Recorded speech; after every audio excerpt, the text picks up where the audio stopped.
I was trying to figure out what I wanted to call myself. My name is Carinne Carpenter, C-A-R, Carinne, C-A-R, Carpenter. We're in Friend, Oregon. It says dead end that way. I think I'll stick with Friend. So I went with car, but you can't find car on the internet. You know, you're lost in search engines. So I sat there and I said, well, I still kind of want to work with car. You know, I've traveled a lot. It's my first and my last name, like a portion of it. Hello. This schoolhouse is a community center built in 1909. And so I decided to make it an acronym for my genres, which at this point I believe are country, Americana, and roots music. So C-A-R, car. That's the place to break out the old git fiddle.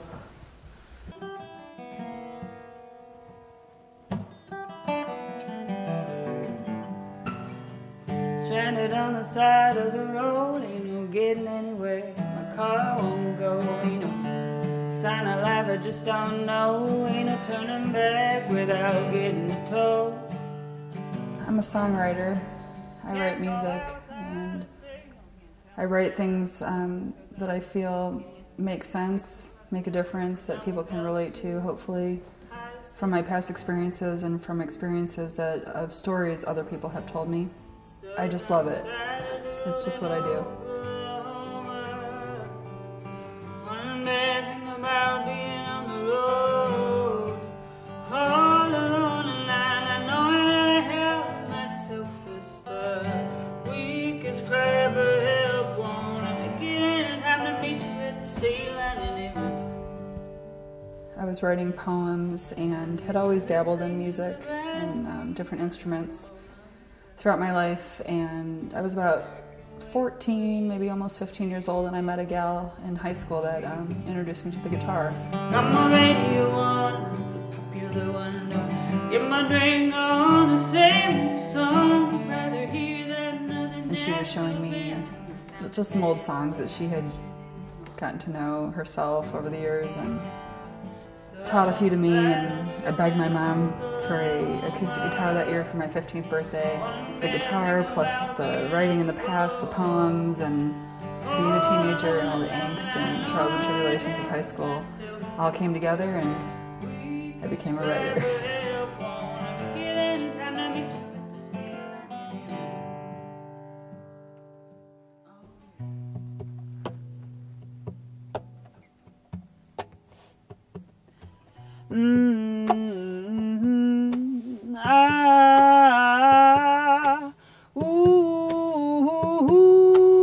No more. My mama cooking in the kitchen, yeah, and she be frying up some chicken, yeah. I be fixing for a quickin', yeah. No more. My daddy leaving and just briefly, I haven't spent a lot of time with my biological father in my life, but this was great advice, and he said, what you need to hear doesn't come from an open mouth. No more.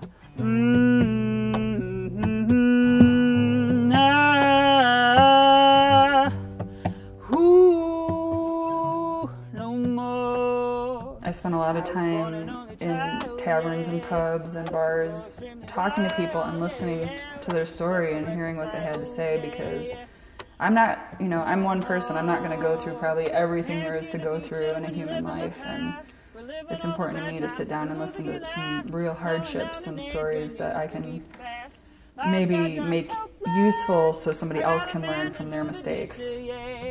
And he be granting all my wishes, yeah. He be stitching in my britches, yeah. No more. I'm from Dearborn, Michigan, originally. Grew up about 3 miles from Detroit, Michigan. And as far as what I call home now, that is still unanswered. I'm still searching, traveling.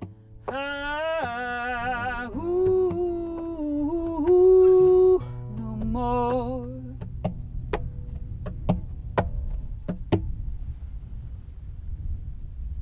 When I like to walk a lot. I used to take a lot of strolls, and all of a sudden it would just get the juices flowing, and I enjoy listening to things. And I know it's still sort of musical, but just listening to how, you know, there's like a little fly in this room that's been buzzing around for hours, you know, how it's operating its way through this room and how it's sort of instrumental to me.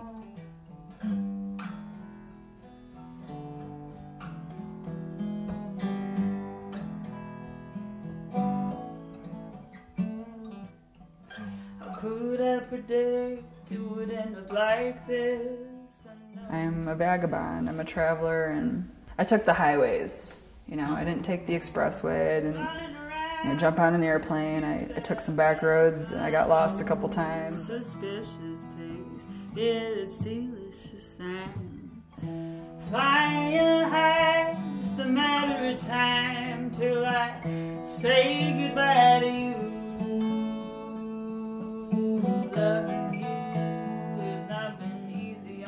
I met this guy, and he was a good friend of mine for a while, and he had high hopes for my voice and wanted to take me to Nashville. He offered me a nice sum of money, you know, about the right amount that it takes to kind of get started. I just sort of looked at him and made a spot-on decision. I didn't even think about it. It took a few seconds and just said no. And he just sort of laughed and looked right back at me and said, "You're gonna take the long scenic road, aren't you?" But I ain't sure that we're headed in the right direction. I'm trying to take what I have as an independent artist and maybe move it forward. Till I say goodbye to you. I have about 5 songs I'm looking to put on my new EP. I figured I'd make it short and sweet because that's kind of how I like to do. I think it's going to be one-take recordings. I'm trying to get it out there so that people can hear something that maybe they're looking to hear. You know, I want more foot stomping and hand snapping and clapping and the involvement that where it's everybody's music. Everybody in some small way can relate to it. Loving you has not been easy on me when you keep telling me what to do.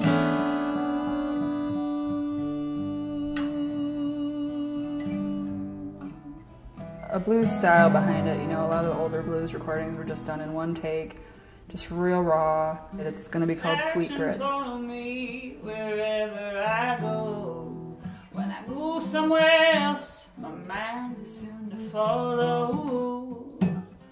Could have called up, I was walking too slow. If I don't make it today, there's always tomorrow, tomorrow.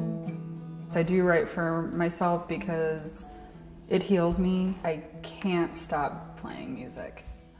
There isn't a day or a moment that I'm not really thinking about it or thinking about getting back to it or thinking about the next story or picking up my guitar and just trying to learn something new.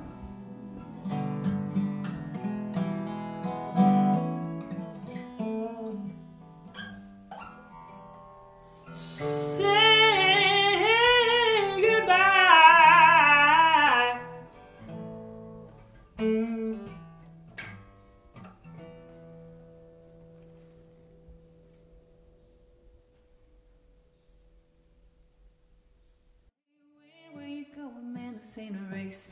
Guess you got a good little guess.